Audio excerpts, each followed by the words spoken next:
आज हम एक शिव भक्त पुत्र की कथा हम बताएंगे कि पत्नी कैसी होती है, सासू माँ कैसी होती है, हमारे ससुर जी कैसे होते हैं, हमारा घर परिवार कैसा होता है।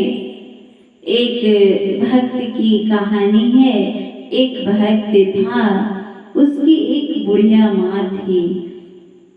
उनके पिता नहीं थे, संसार में उनके पिता गुजर गए थे।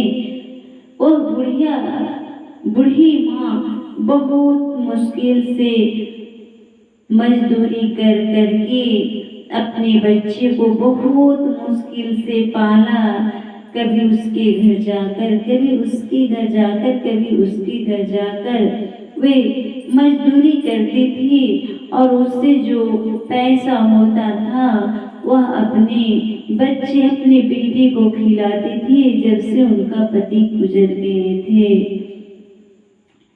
धीरे धीरे बच्चा, पुत्र जो था, भक्त जो था, वह बड़ा हो गया। वह शिव का ही भक्त था। बचपन से ही उसे शिव भक्ति में बहुत मन लगता था। जब बड़ा हो गया, धीरे धीरे युवा अवस्था में पहुंच गया, जब वह 18-20 साल का हो गया तो उसकी माँ ने अगल बगल अड़ोस पड़ोस के लोगों से रिश्ता ठीक करवाया और उसका विवाह भी कर दिया। उसके बाद में बहू आई और वह भक्त जो था, दिन भर काम करने के लिए, मजदूरी करने के लिए, वो भी कोई खास बड़ा आदमी नहीं था। बेचारा शिव का भक्त तो था लेकिन थोड़ा गरीब था। वह दिन भर मजदूरी करता था और शाम को घर वापस आता था। एक समय की बात है, बहू बहुत बदमाश थी। बहू बुढ़िया माँ को बहुत सताती थी। जब बेटा काम पे चला जाता था तो उस बुढ़िया माँ से बहुत काम करवाती थी, उससे बर्तन धुलाती थी, उससे अपना सारा काम करवाती थी और अपने बैठती थी, अपने आज्ञा देती थी, ए बुढ़िया तुम मेरा बर्तन धो दो, मेरा साड़ी धो दो।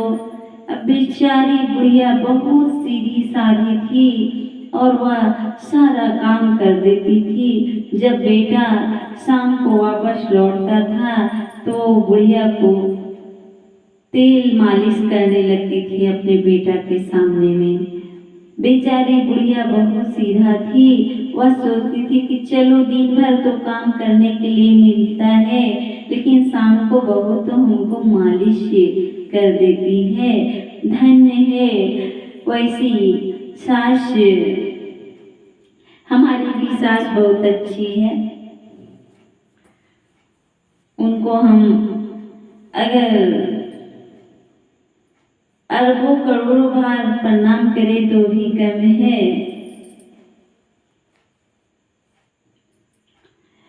आगे बताते हैं उसकी कहानी।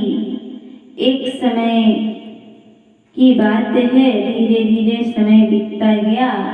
एक समय की बात है कि जब बहू की माँ आई घर में, अपनी बेटी के घर में, तो उसे एक बहू के मन में बहुत गंदा विचार आया। इतना गंदा विचार आया कि जिसका अंदाजा भी हम नहीं लगा सकते हैं। क्या हुआ कि